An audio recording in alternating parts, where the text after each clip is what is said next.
दोस्तों स्वागत है आपका बिहार न्यूज में। दोस्तों मैं हूं फिरदौस गनी और आप देख रहे हैं केडीबी लाइव। दोस्तों आज हो चुका है 20 अप्रैल 2021। तो आज की बिहार की टॉप न्यूज लेकर आए हैं आपके लिए। दोस्तों वीडियो स्टार्ट करने से पहले आपसे एक रिक्वेस्ट है, अगर आप नए आए इस चैनल पर तो फिर चैनल को सब्सक्राइब करके बेल आइकन को भी प्रेस कर दीजिए और साथ में वीडियो को लाइक कीजिए, अपने दोस्तों के साथ शेयर भी कीजिए। तो चलिए दोस्तों स्टार्ट करते हैं आज के बिहार की टॉप न्यूज। दोस्तों इस समय देश का हर एक इंसान बस यही बात पूछ रहा है कि आखिर कोरोना से कब छुटकारा मिलेगा।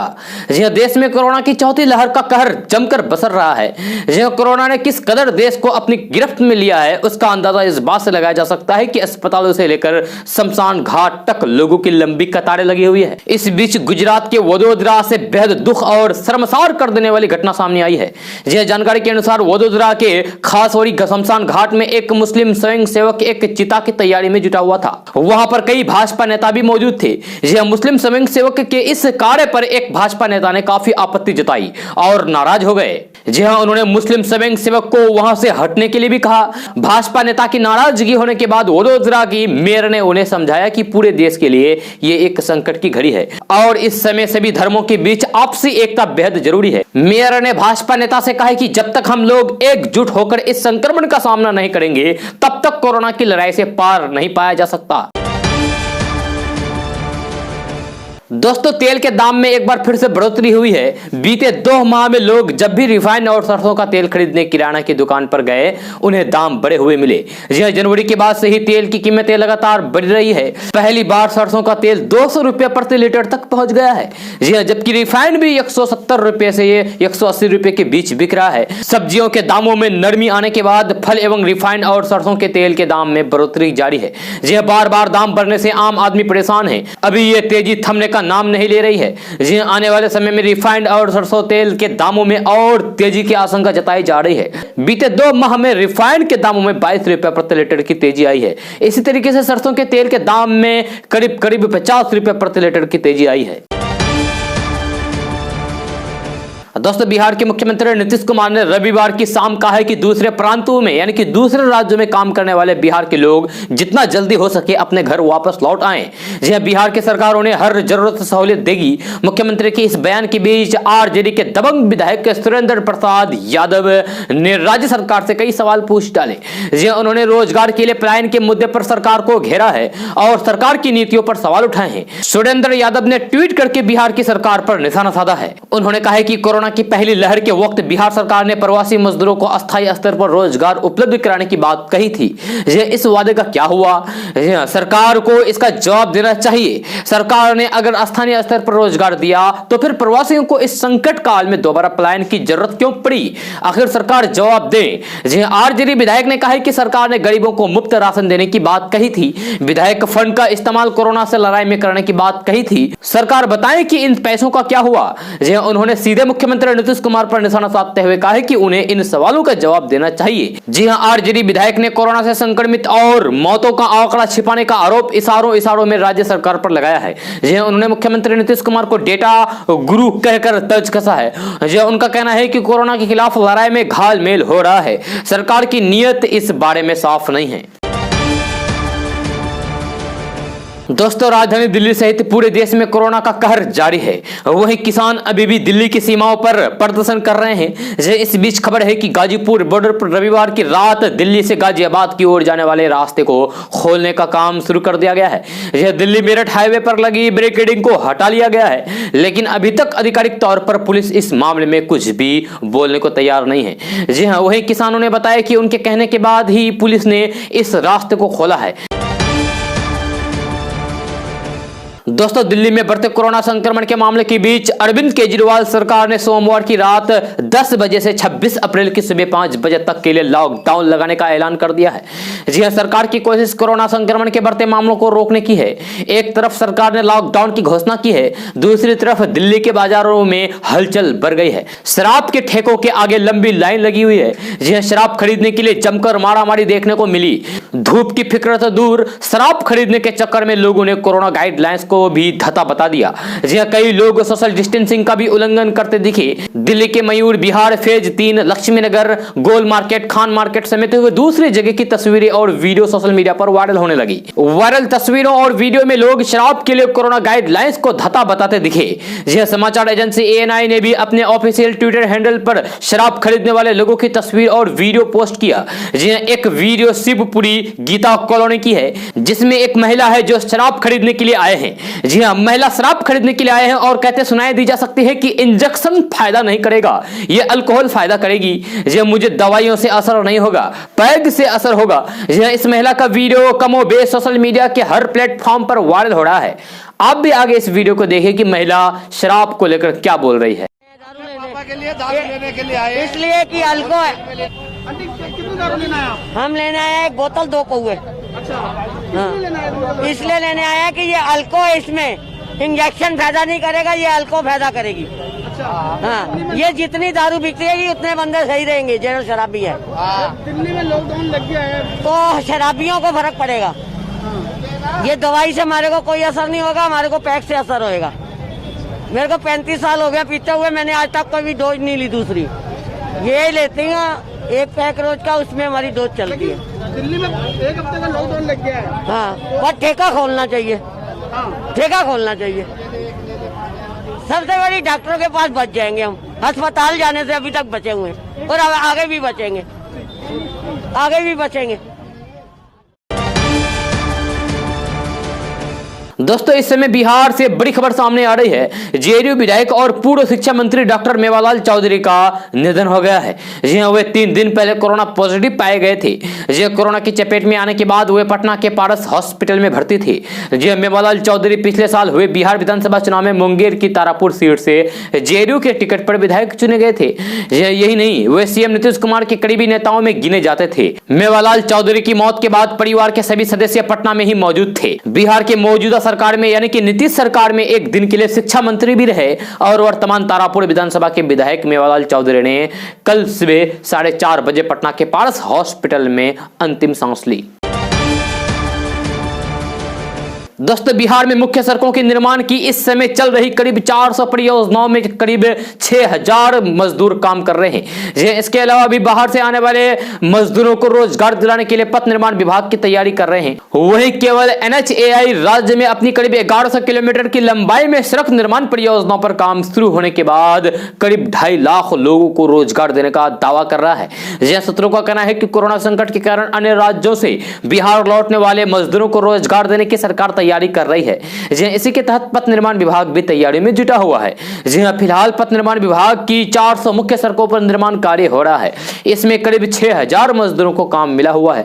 जी इसके अलावा भी पथ निर्माण विभाग अन्य परियोजनाओं पर काम करना शुरू करने की तैयारी कर रहा है, जिसके लिए कुशल और अकुशल मजदूरों की आवश्यकता होगी। इन परियोजनाओं में बिहार लौटने वाले मजदूरों के रोजगार मांगने पर उन्हें काम देने की व्यवस्था की जाएगी। एनएचएआई के क्षेत्रीय पदाधिकारी ने कहा कि राज्य में यानी कि बिहार में इस साल करीब 1100 किलोमीटर की लंबाई में सड़क परियोजनाओं का निर्माण कार्य शुरू होगा। करीब 80 किलोमीटर लंबाई में सड़क बनाने में करीब 2000 कुशल और अकुशल मजदूरों की जरूरत होगी। ऐसे में 11000 किलोमीटर सड़क निर्माण के लिए सीधे तौर पर करीब 30,000 कुशल और अकुशल मजदूरों की जरूरत होगी।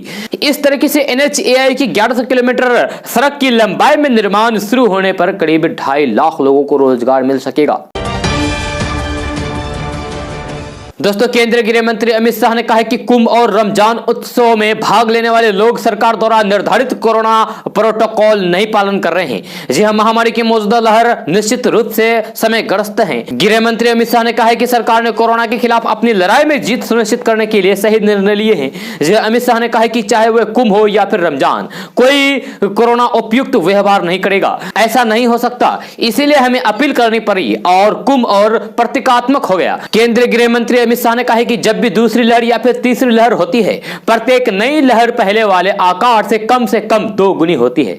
लेकिन अमित शाह जी ये भूल गए हैं कि उन्होंने बंगाल में यानी कि पश्चिम बंगाल में विधानसभा चुनाव में भारी तादाद के साथ चुनाव प्रचार किया। जी हां, और रोड शो किया। वहां पर कोरोना प्रोटोकॉल का कोई भी पालन नहीं किया गया। गृह मंत्री अमित शाह जी शायद ये चीज भूल गए और ज्ञान देने लगे रमजान और कुंभ मेला पर। दोस्तों मुकेश अंबानी दुनिया के सबसे रईस लोगों में शुमार किए जाते हैं, यानी कि सबसे अमीर लोगों में शुमार किए जाते हैं। वे एशिया के सबसे अमीर कारोबारी तो है ही, साथ में भारत में दूर दूर तक कोई भी उनके पास नहीं है। साथ ही एक अनुमान के मुताबिक देश में उनकी संपत्ति देश की 5% जीडीपी के बराबर है। लेकिन सिक्के का दूसरा पहलू यह है कि वे बेहद जमीनी है। उनका एक लाइफ स्टाइल है जिसमें शराब और मांस की कोई भी जगह नहीं है। जी मुकेश अंबानी के बारे में कहा जाता है कि उन्होंने आज तक शराब को कभी हाथ भी नहीं लगाया। जी वह पूरी तरीके से शाकाहारी है, हालांकि खाने के मामले में बेहद शौकीन भी है। यहां तक कि अपना लजीज व्यंजन खाना हो तो रोड साइड स्टॉल के खाने तक का स्वाद चख लेते हैं। जी उनका पसंदीदा खाना दाल रोटी और चावल ही है। रोजाना सुबह 5 से 5:30 बजे के बीच उठना उनकी आदत में शुमार है। जी उनके बाद वे अपने जिम में जाकर व्यायाम करते हैं।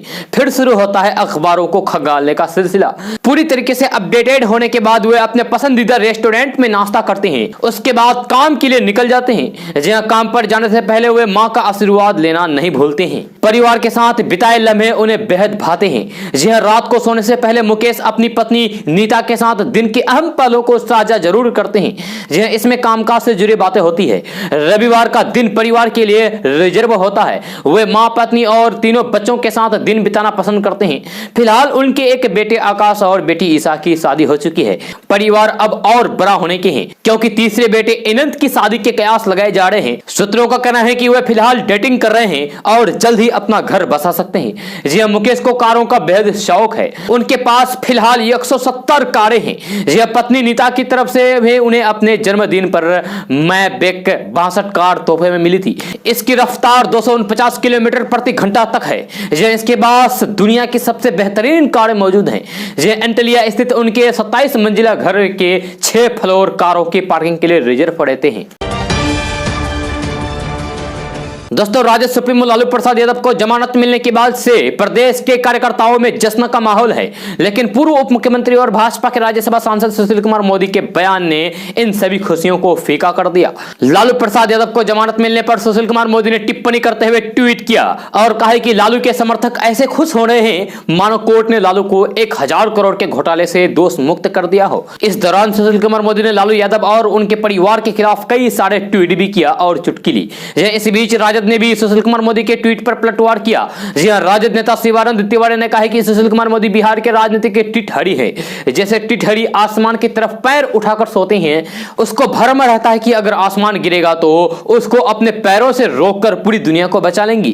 जी हां, ठीक उसी तरीके से अब सुशील कुमार मोदी भी लालू यादव को रोकने के लिए टिटहरी वाला सपना देख रहे हैं। शिवानंद तिवारी ने पुराने दिनों की बात करते हुए कहा कि सुशील मोदी छात्र जीवन से ही लालू यादव को हीन भावना से देख रहे हैं, लेकिन उनकी ऐसी हैसियत नहीं रही कि वे लालू यादव को राजनीति में कहीं रोक सके। वहीं आरजेडी प्रवक्ता चित्तरंजन गगन ने सुशील कुमार मोदी को बिहार की राजनीति के मनहूस विलन बता दिया, जिन्हें किसी की खुशियां रास नहीं आती। इसके अलावा राजद की तरफ से कहा गया है कि सुशील कुमार मोदी को लालू फोबिया है। खुद की पब्लिसिटी और खबर में रहने के लिए सुशील कुमार मोदी केवल लालू यादव और उनके परिवार पर ओछी टिप्पणी करते हैं। दोस्तों कोरोना संक्रमण को कम करने के लिए रविवार को बिहार सरकार ने सर्वदलीय बैठक करके कई महत्वपूर्ण फैसले लिए। जी इसमें नाइट कर्फ्यू के साथ कई अहम फैसले शामिल है। सर्वदलीय बैठक में निर्णय के बाद इधर भाजपा के बिहार प्रदेश अध्यक्ष संजय जायसवाल ने सीएम नीतीश कुमार पर सवाल उठा दिया, जिसके बाद से लोजपा ने चुटकी लेते हुए ट्वीट करके लिखा है कि भाजपा और जेडीयू में सौतेले भाइयों जैसा संबंध है। जी हाँ, ट्वीट में आगे लोजपा ने लिखा है कि मुख्यमंत्री भाजपा के प्रदेश अध्यक्ष की भी नहीं सुनते। लोजपा की ओर से किए गए इस ट्वीट के बाद नीतीश कुमार के समर्थक भी जवाब देने लगे। इधर सर्वदलीय बैठक में लिए गए निर्णय के बाद अब राजनीति शुरू हो गई है। बिहार बीजेपी के अध्यक्ष संजय जायसवाल ने सरकार के नाइट कर्फ्यू के फैसले को गलत बताया है। उन्होंने रविवार को फेसबुक पर एक पोस्ट लिखी, जिसमें उन्होंने कहा है कि बिहार सरकार ने बहुत सारे फैसले लिए हैं जो आज की परिस्थिति में बहुत अनिवार्य है। उन्होंने कहा कि मैं कोई विशेषज्ञ तो नहीं हूं, फिर भी सभी अच्छे निर्णयों में इस एक निर्णय को समझने में असमर्थ हूं कि रात का कर्फ्यू लगाने से कोरोना का प्रसार कैसे बंद होगा। जी रात में कर्फ्यू लगाने से क्या कोरोना बंद हो जाएगा? कैसे बंद होगा, हमको समझ में नहीं आता है। ये संजय जायसवाल ने कहा है। उन्होंने लिखा है कि अगर कोरोना के प्रसार को वाकई में रोकना है तो हमें हर हालात में शुक्रवार शाम से सोमवार सुबह तक की बंदी करनी होगी। जी घरों में बंद इन 62 घंटों में लोगों को अपनी बीमारी का पता चल सकेगा और उनके बाहर नहीं निकलने के कारण बीमारी के प्रसार को रोकने में कुछ मदद आवश्यक मिलेगी। दोस्तों बिहार ने अमेरिका को भी पीछे छोड़ दिया है। जी हाँ, ये खबर अपने आप में ही हर बिहारी को गर्व का अनुभव कराने के लिए काफी है, लेकिन ये सच है। जी हाँ, बिहार के 7 जिलों ने मक्का के उत्पादन में अमेरिका के उन इलाकों को पीछे छोड़ दिया है जो अभी तक विश्व में सबसे अधिक मक्का का उत्पादन करते थे। जी हाँ, अभी तक अमेरिका के इन इलाकों में सबसे अधिक 48 क्विंटल प्रति एकड़ का उत्पादन होता था, लेकिन बिहार के 7 जिलों में उत्पादन 50 क्विंटल प्रति एकड़ हो गई है, जो कि विश्व रिकॉर्ड है। जी आखिरकार बिहार के जिन इलाकों ने ये कारनामा कर दिखाया है वो है पूर्णिया, कटिहार, भागलपुर, मधेपुरा, सहरसा, खगड़िया, समस्तीपुर और किशनगंज। जी हाँ, जाहिर है ये जिले मक्का उत्पादन के क्षेत्र में देश के मानचित्र पर उभर कर आए हैं। 2016 में ही बिहार को मक्का के सर्वश्रेष्ठ उत्पादन राज्य के रूप में कृषि कर्मण पुरस्कार मिल चुका है। जी हाँ, बिहार जैसे राज्य के लिए यह खबर बेहद उत्साह बढ़ाने वाली है। बिहार के कृषि मंत्री अमरेंद्र प्रताप सिंह ने एक न्यूज चैनल से बातचीत में कहा है कि यह खबर बिहार के किसानों की तकदीर बदलने वाली है। बिहार सरकार ने बड़ी तैयारी कर रखी है अब मक्के के उत्पादन से लेकर बाजार तक के लिए। कृषि मंत्री अमरेंद्र प्रताप सिंह ने बताया कि बिहार में 55 लाख मीट्रिक टन उत्पादन मक्के का होता है। यह तमिलनाडु के बाद बिहार देश में दूसरे सबसे बड़ा उत्पादक मक्का का है, लेकिन यह बिहार का दुर्भाग्य है कि मक्का का बड़ा बाजार होने के बावजूद बिहार के लगभग 92% मक्का बिहार के बाहर चला जाता है। जी हाँ, और इसकी कुछ प्रमुख वजह भी है। दोस्तों चारा घोटाले में 23 दिसंबर 2017 को जेल जाने के बाद से राजद प्रमुख लालू प्रसाद यादव चुप रहकर लगातार पर्दे के पीछे से ही राजनीति करते आ रहे थे। जी हां, अब जमानत मिलने के बाद तमाम बंदिशों से मुक्त और मुखर होकर हस्तक्षेप करेंगे। लालू करीब 3.5 साल तक रांची की जेल में रहने के बाद बाहर आएंगे। कोरोना के खतरे और खराब सेहत के कारण फील्ड में सक्रियता तो नहीं दिखेगी, लेकिन लालू की मौजूदगी मात्र से ही विपक्ष की राजनीति को नई धार जरूर मिलेगी। बिहार विधानसभा में नेता प्रतिपक्ष की हैसियत से तेजस्वी यादव ने अपना कद जरूर बढ़ा लिया है, लेकिन अब भी भाजपा एवं जदयू के कई बड़े नेताओं के मुकाबले विपक्ष की राजनीति को एक कद्दावर नेता की जरूरत महसूस की जाती है। यह लालू इसकी भरपाई कर सकते हैं। 3 दशक तक बिहार की राजनीति की धुरी बने लालू दिल्ली रहे या फिर पटना, रांची या फिर कहीं और, राजनीति उनकी रगों में है। लंबे अंतराल के बाद जेल से बाहर आकर राजनीति को पूरा समय देने का मनोवैज्ञानिक असर पड़ना लाजमी है। यह विपक्षी खेमे के साथ साथ सत्ता पक्ष भी लालू के असर से वंचित नहीं रह सकता है। विधानसभा चुनाव के नतीजे के बाद तेजस्वी यादव को मुख्यमंत्री बनाने के लिए सीमा से आगे जाकर लालू यादव को अभियान चलाते हुए देखा जा चुका है। तब जेल अस्पताल में होने के कारण उन पर तमाम तरह के पहरे भी थे। यह फिर भी भाजपा जेडीयू के शीर्ष नेताओं को लालू ने अपनी कोशिश से कुछ समय के लिए हैरत में डाल दिया था।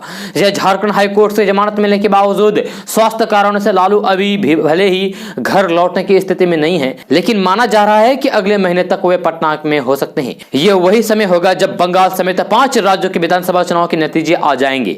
खासकर बंगाल के परिणाम के अनुरूप देश भर में विपक्ष की एकजुटता के लिए भाजपा विरोधी राजनीति को नए तरीके से नेतृत्व देने की जरूरत महसूस की जा सकती है।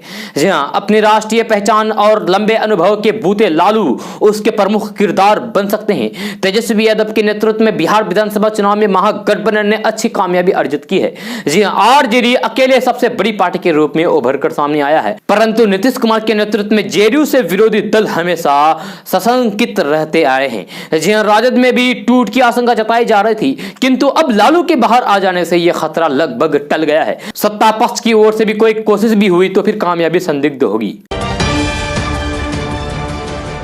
दोस्तों वित्त मंत्री निर्मला सीतारमण ने रविवार को उद्योग जगत को भरोसा दिलाया है कि देशव्यापी लॉकडाउन नहीं लगाया जाएगा। जी हां, कोरोना की दूसरी लहर में लगातार बढ़ते संक्रमण को देखते हुए देश भर में लॉकडाउन लगाए जाने के कयास शुरू हो गए हैं।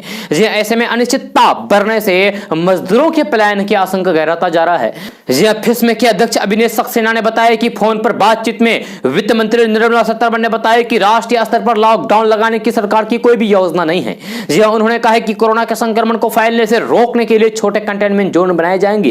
वित्त मंत्री निर्मला सीतारमण ने उनसे यह भी कहा है कि प्रधानमंत्री और गृह मंत्री सभी राज्यों से लगातार संपर्क करके स्थिति की निगरानी कर रहे हैं। राज्य में ऑक्सीजन से लेकर अन्य दवाओं आदि की उपलब्धता सुनिश्चित कराई जा रही है। दोस्तों पीएम किसान सम्मान निधि की अप्रैल जुलाई वाली 2000 रुपए की किस्त का इंतजार कर रहे 11 करोड़ 74 लाख लोगों के खातों में पैसे कब पहुंचेगा, यह सवाल अभी भी लाभार्थियों के मन में है। अगर आप जानना चाहते हैं कि आपकी किस्त कहां अटकी हुई है, लटकी हुई है, तो फिर आपको बता दें कि अभी तक आपकी राज्य सरकार ने अप्रैल जुलाई की किस्त अप्रूवल नहीं की है, यानी कि इस महीने मिलने की संभावना कम नजर आ रही है। 2 मई के बाद किस्त आने की पूरी संभावना है। अगर आप अपने मोबाइल या कंप्यूटर पर स्टेटस चेक कर रहे हैं तो फिर आपकी 8वीं या फिर अगली किस्त के बारे में waiting for approval by state लिखा हुआ आ रहा होगा।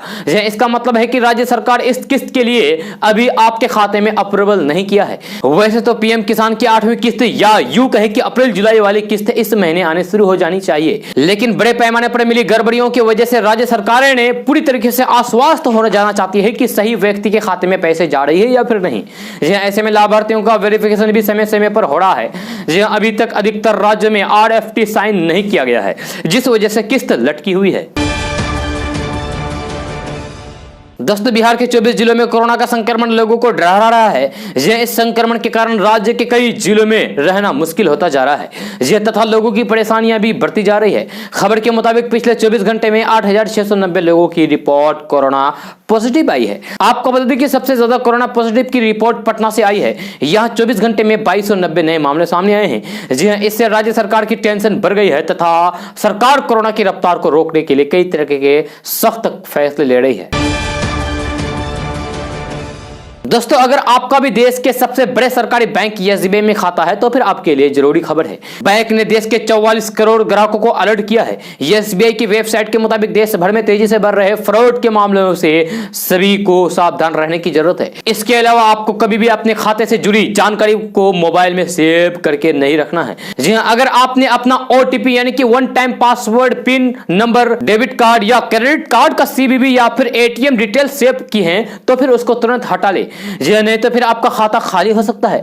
SBI ने कहा है कि ग्राहक ऐसी गलती बिल्कुल भी ना करे जिससे उनका बैंक अकाउंट खाली हो जाए। बैंक ने जानकारी देते हुए बताया कि कभी भी अपने बैंक अकाउंट और ऑनलाइन बैंकिंग के डिटेल्स को फोन में सेव करके ना रखें। बैंक ने कहा है कि bank account number, password, ATM card number या फिर इसकी तस्वीर खींचकर रखने से भी आपकी जानकारी लीक हो सकती है। जी हाँ, जानकारी लीक होने का खतरा है। इसके साथ ही आपका अकाउंट, बैंक अकाउंट भी पूरी तरीके से खाली हो सकता है। इसके अलावा ग्राहकों को अपने ATM कार्ड को भी किसी और के साथ शेयर नहीं करना चाहिए। जी हाँ, उन्होंने कहा है जी हाँ, ऐसा करने से आपके कार्ड की जानकारी लीक हो सकती है और कोई भी आसानी से आपके साथ फ्रॉड कर सकता है। स्टेट बैंक के मुताबिक देश के सभी ग्राहकों को इस बात का ध्यान रखना चाहिए कि पब्लिक इंटरनेट का इस्तेमाल आप पैसों का लेन देन करने में बिल्कुल भी ना करें।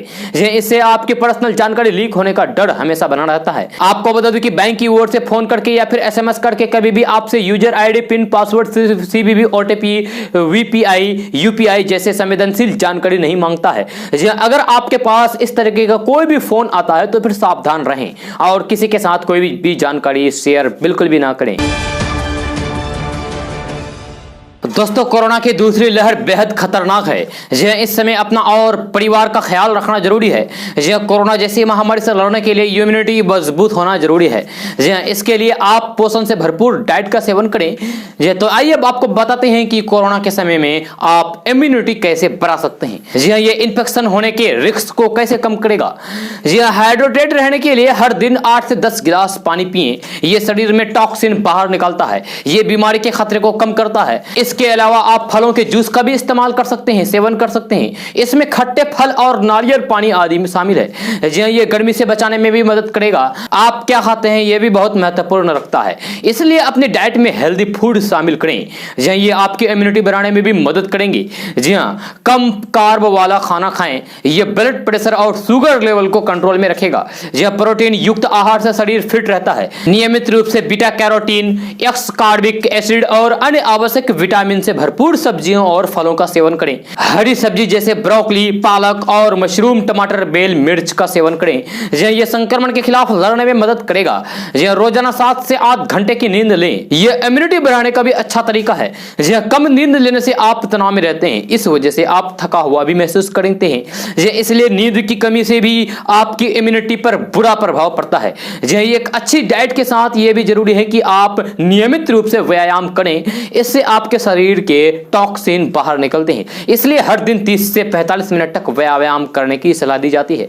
यह नियमित व्यायाम से आपका मेटाबॉलिज्म बेहतर होता है। यह आपके शरीर की इम्यूनिटी बढ़ाने में मदद करेगा। वहीं तनाव कम करने के लिए भी रोजाना मेडिटेशन करना भी अच्छा है। ये आपको तनाव मुक्त रहने में मदद करता है।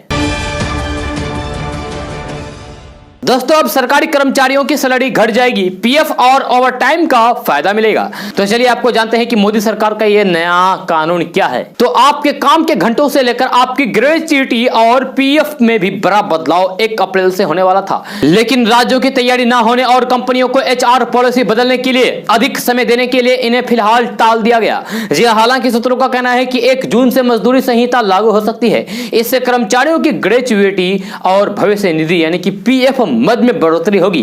जी हाँ, वही हाथ में आने वाले टेक होम सैलरी घटेगी। यहां तक कि कंपनियों की बैलेंस शीट भी प्रभावित होगी। जी हाँ, मजदूरी की नई परिभाषा के तहत भत्ते कुल सैलरी के अधिकतम 50% होंगे। इसका मतलब है कि मूल वेतन यानी कि सरकारी नौकरियों में मूल वेतन और महंगाई भत्ता अप्रैल से कुल वेतन का 50% या फिर अधिक कम हो सकता है। जी हाँ, हो जाएगा। गौरतलब है कि देश के 73 साल के इतिहास में पहली बार इस प्रकार से श्रम कानून में बदलाव किए जा रहे हैं। जी हाँ, सरकार का दावा है कि नियुक्ति और श्रमिक दोनों के लिए फायदेमंद साबित होंगी। दोस्तों, देश में कोरोना महामारी को हराने के लिए टीकाकरण की रफ्तार को और तीव्र किया गया है। जी हां, टीकाकरण के मामले में भारत, अमेरिका और चीन को पछाड़ करके पहला स्थान पर पहुंच गया है। 92 दिनों में ही देश में 12 करोड़ 26 लाख से ज्यादा लोगों को वैक्सीन लगा दी गई है। जी, इस आंकड़ों को छूने में अमेरिका ने 97 दिन लगाए और चीन ने 108 दिनों में इस लक्ष्य को पूरा किया। जी, उत्तर प्रदेश, गुजरात, महाराष्ट्र और राजस्थान में 1 करोड़ से अधिक लोगों को वैक्सीन लग चुकी है। स्वास्थ्य मंत्रालय के मुताबिक देश में हर रोज लगाए जाने वाले टीकों के मामले में भी भारत पहले नंबर पर बना हुआ है। मंत्रालय ने बताया कि देश के 4 राज्यों में अब 1 करोड़ से ज्यादा टीके लगाए जा चुके हैं। दोस्तों, बिहार में बढ़ते कोरोना संक्रमण को लेकर बिहार सरकार की ओर से कई तरीके के जारी दिशा निर्देश किए गए हैं। जी पूर्व डिप्टी सीएम सुशील कुमार मोदी ने कहा है कि कोरोना संक्रमण को रोकने के लिए बिहार सरकार ने 15 मई तक सभी शिक्षण संस्थान बंद रखने और नाइट कर्फ्यू लागू करने जैसे जो भी कदम उठाए हैं उनका सबको पालन करना चाहिए। जी सरकार ने पूर्ण लॉकडाउन से परहेज किया है ताकि गरीबों की रोजी रोटी पर आफत ना आए। जी उन्होंने कहा है कि हम जान और जहान दोनों बचाने की चुनौती पर विजय प्राप्त करेंगे। सुशील कुमार मोदी ने कहा है कि फिलहाल राज्य सरकार का पूरा ध्यान कोरोना संक्रमण की दूसरी लहर से निपटने पर है। जी हां, बिहार में अब तक 2 करोड़ 49 लाख से ज्यादा नमूनों की जांच हो चुकी है, जो 3 लाख लोग संक्रमित पाए गए। उनमें से 2,75,000 से ज्यादा स्वस्थ हो चुके हैं। दोस्तों, पश्चिम बंगाल में कोरोना के मामले में वृद्धि को देखते हुए मुख्यमंत्री ममता बनर्जी ने रविवार को कहा कि उनकी पार्टी टीएमसी कोलकाता में छोटी छोटी चुनावी सभाएं आयोजित करेगी। जी हां, साथ ही वे उन जिलों में आयोजित रैलियों में छोटे छोटे भाषण देंगे जिनमें शेष 3 चरणों में मतदान होना है। जी हां, ममता बनर्जी ने एक टीवी चैनल में कहा है कि वे राज्य के विभिन्न भागों में आमतौर पर दिए जाने वाले 50 मिनट से 1 घंटे के भाषण में 20 मिनट या फिर उससे अधिक समय की कटौती करेगी ताकि लोगों को सभा में लंबे समय तक ना रहना पड़े। उन्होंने कहा है कि हां, हमने अगले 3 चरणों में शहर में गली कूचों में छोटी छोटी सभाएं करने का निर्णय लिया है। जी हां, हम अब बड़ी बड़ी सभाएं नहीं करेंगे। दोस्तों, कोरोना की नई लहर के बीच आर्थिक गतिविधियां फिर से चौपट हो गई है। इस बीच नीति आयोग के वाइस चेयरमैन राजीव त्यागी ने कहा है कि देश के सामने बड़ी अनिश्चितता है और जरूरत पड़ने पर सरकार राजकोषीय उपाय की घोषणा कर सकती है। इसमें प्रोत्साहन पैकेज भी शामिल हो सकता है। हालांकि उन्होंने स्टिमुलस का विशेष जिक्र नहीं किया है। राजीव कुमार ने कहा है कि वर्तमान हालात पहले से बदतर हो गए हैं। साथ ही उन्होंने यह भी कहा है कि वित्त वर्ष 2021-22 में देश की अर्थव्यवस्था में 11% की तेजी दर्ज की जाएगी।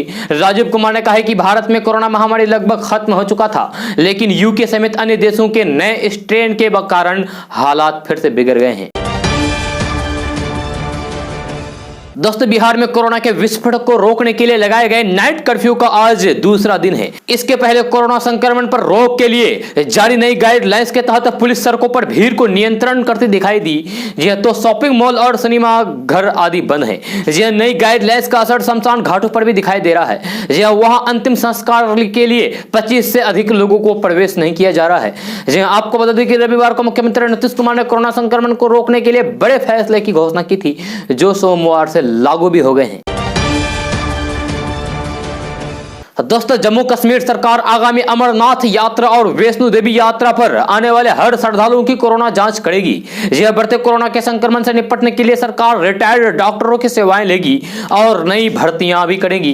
जी बातचीत करते हुए जम्मू कश्मीर के स्वास्थ्य विभाग के फाइनेंशियल कमिश्नर अटल ढुल्लू ने कहा है कि 28 मई से शुरू होने वाले अमरनाथ यात्रा और वैष्णो देवी की जो यात्रा पर आने वाले हर श्रद्धालुओं की टेस्टिंग के लिए सरकार ने तैयारी कर ली है। उन्होंने कहा है कि जिन यात्रियों की रिपोर्ट नेगेटिव आएगी उन्हें ही इस यात्रा पर जाने की अनुमति होगी। इसके साथ ही स्वास्थ्य विभाग इस महामारी से निपटने और यात्रा पर आ रहे श्रद्धालुओं की पूरी टेस्टिंग के लिए रिटायर्ड डॉक्टर की सेवा लेने के साथ साथ नई भर्तियां भी करेगा। दोस्तों पश्चिम बंगाल के कालीगंज में टीएमसी प्रमुख ममता बनर्जी ने देश में कोरोना की भयावह स्थिति को लेकर प्रधानमंत्री नरेंद्र मोदी पर निशाना साधा। उन्होंने कहा कि पिछले 6 महीने में कोरोना को लेकर प्रधानमंत्री नरेंद्र मोदी ने कोई भी रणनीति नहीं बनाई है। जी हाँ, आपको यानी कि पीएम इसका जवाब देना होगा। देश में कोरोना की दूसरी लहर के लिए पीएम जिम्मेदार है। अगर उन्होंने सही समय पर कदम उठाए होते तो यह नौबत नहीं आती। इससे पहले रविवार को ममता बनर्जी ने बैरकपुर में चुनावी रैली के दौरान भी प्रधानमंत्री नरेंद्र मोदी पर देश में कोरोना के बढ़ते मामलों को लेकर निशाना साधा था। जी हां, रैली के दौरान उन्होंने कहा था कि प्रधानमंत्री नरेंद्र मोदी कोरोना की दूसरी लहर नहीं संभल पा रहे हैं। जी हां, उन्हें इस्तीफा दे देना चाहिए। उन्होंने आरोप लगाया है कि प्रधानमंत्री संक्रमण के मामले की संख्या रोकने के लिए योजना बनाने में विफल रहे। जी हां, ममता बनर्जी ने कहा है कि मोदी ने पिछले 5-6 महीने में मेडिकल ऑक्सीजन और टीकों की सप्लाई के संभावित संकट पर ध्यान देने के लिए कुछ भी नहीं किया। जी हां, उन्होंने आरोप लगाया है कि अपने देश में टीकों की कमी के बावजूद प्रधानमंत्री ने अंतर्राष्ट्रीय स्तर पर अपनी छवि चमकाने के लिए दूसरे देशों को टीकों का निर्यात किया है। यह टीएमसी प्रमुख ममता बनर्जी ने कहा है कि देश में कोरोना के वर्तमान हालात के लिए प्रधानमंत्री नरेंद्र मोदी ही जिम्मेदार हैं। उन्होंने इस साल के लिए कोई भी प्रशासनिक योजना नहीं बनाई। जी हां, उन्होंने आगे कहा है कि भाजपा ने गुजरात, पश्चिम बंगाल समेत पूरे देश को इस स्थिति पर लाकर खड़ा कर दिया है। जी हां, दूसरे देशों को कोरोना वैक्सीन निर्यात करने को लेकर उन्होंने कहा है कि आप पूरी तरीके से दुनिया की मदद कर रहे हैं, हमें कोई दिक्कत नहीं है, लेकिन पहले देश की जरूरत पूरी कर दीजिए, उसके बाद आप बाहर भी मदद कीजिए।